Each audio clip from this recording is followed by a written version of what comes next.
Devolver Digital have been producing absolutely outstanding games for God knows how long now. And stand out as one of the best independent publishers out there. And with Disc Room, they found yet another gem. A game that comes from Kitty Callis, Jan Willem Nijman, I'll butcher that name, sorry, and Terry Veltman.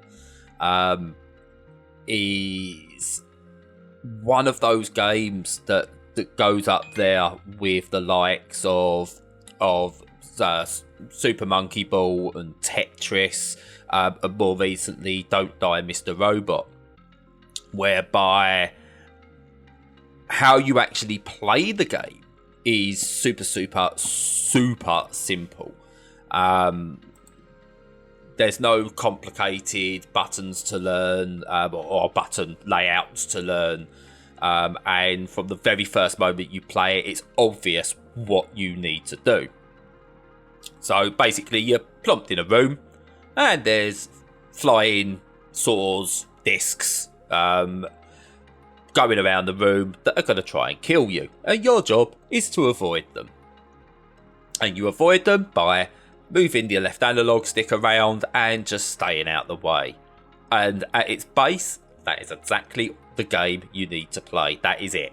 You avoid discs by moving the left analog stick and staying alive. And the beauty of this is in the simplicity. It's one of the reasons the original Monkey Ball I would always hold up as an example of absolutely wonderful game design. It's why Tetris is an example of absolutely wonderful game design. And again, it's something that Don't Die Mr. Robot took on. And there's a reason I'm mentioning Don't Die Mr. Robot, which I'll come to later in the video. Is that you get your core gameplay sorted.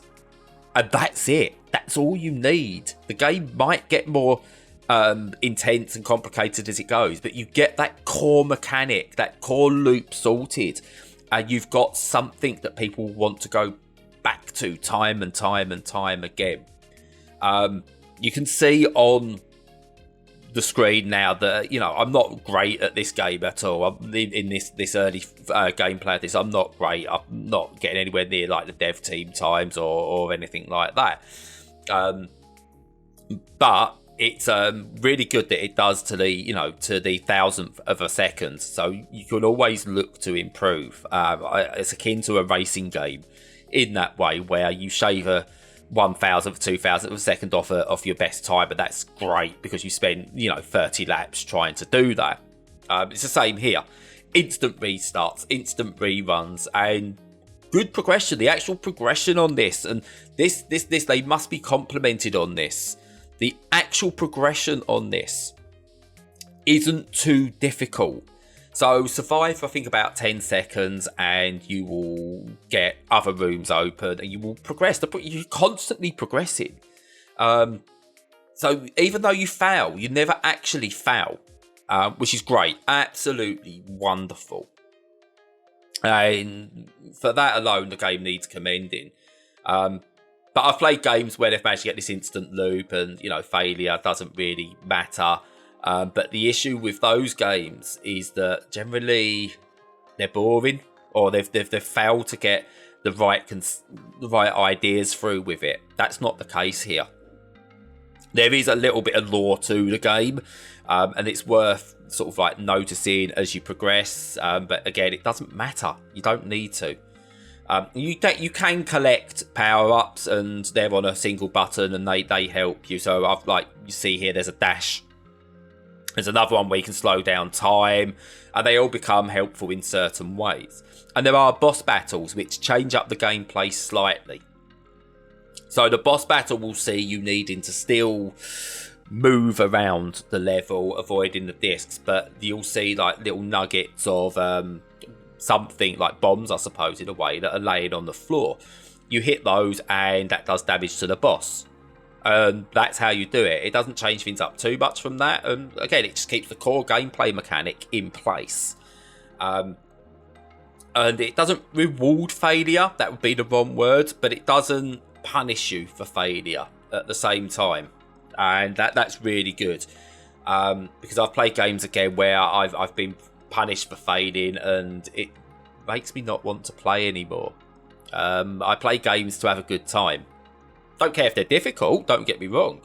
I don't care if I failed a few times. But I play games to have a good time. So games that lock you out of things because you've not been very good are just not for me. Not for me at all. And Disc Room doesn't do that. Disc Room wants you to progress. It wants you to see more. Whether you're good or you fail at the game, it really does not matter. It does not care. I think the only times you get that where there might be a level being stuck is the boss battles. But do you know what? They're not too bad. They're not that difficult.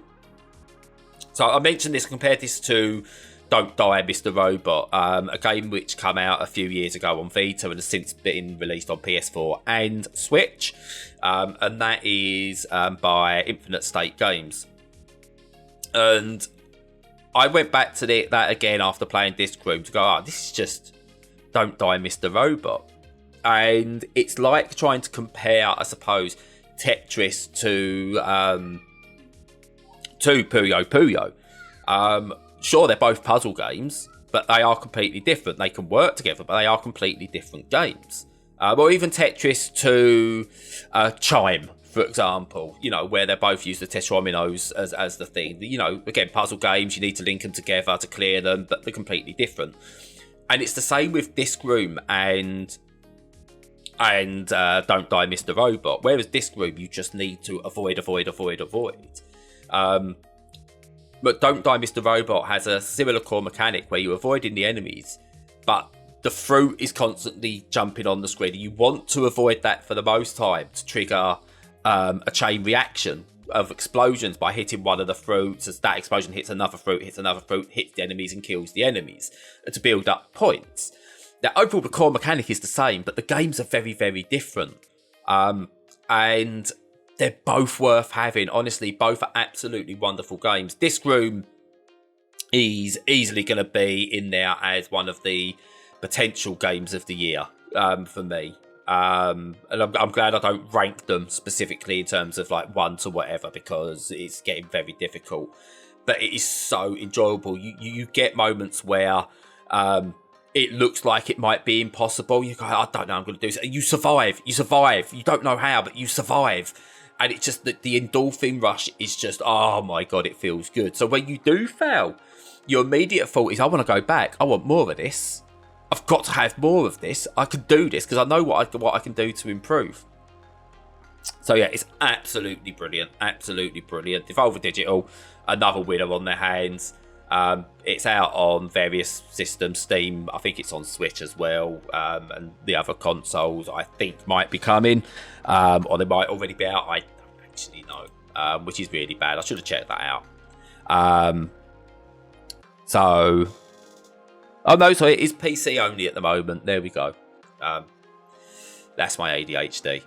Anyway, get it. Do get it. Steam only at the moment. So, if you like the video, please do like and subscribe. And have you got any games where it's got the really simple core mechanic that you really like? Let us know in the comments below. And until next time, thank you very much.